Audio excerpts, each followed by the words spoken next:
السلام عليكم ورحمة الله وبركاته. سلام تنايستلن ودنا يتكبراتشو تاداميان أصدناك تاريكن لناغاتشوم وددن مسكينو يزداد سراتنيانا قدمنيو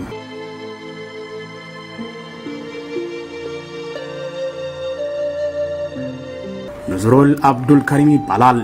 የባንግላዴሽ ተወላጅ ሲሆን እንደማንኛውም የሀገሩ ተወላጆች በሳውዲ አረቢያ በጽዳት ሰራተኝነት በአንድ ሾፒንግ ሴንተር ውስጥ ላለፉት ረጅም ዓመታት በ700 ሪያል ወይም በ187 ዶላር ተቀጥሮ ይሰራል።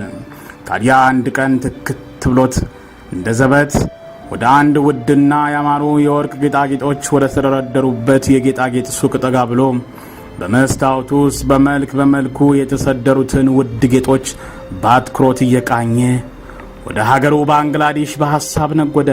ምኞት አይከለከልምና በልቡ ተመኘ።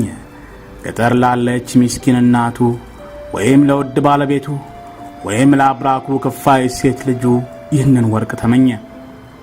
አሁን እዚህ ምስኪን በጌጦቹ መመሰጥና ርቆ መሄድን ያስተዋለ ግወል በካሜራው ቀለበው።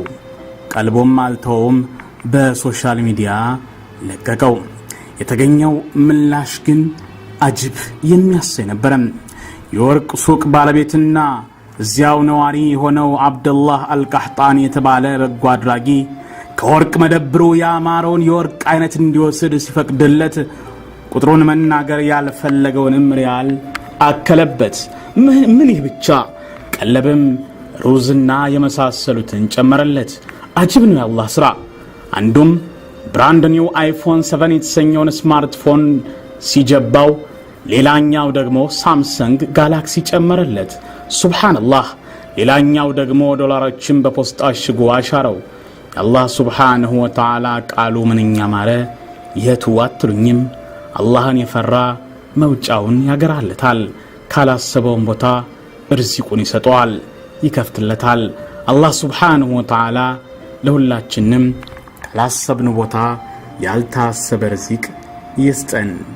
አሚን አላሁመ አሚን። የጽሑፉ ምንጭ ኢዝሃሩል ሐቅ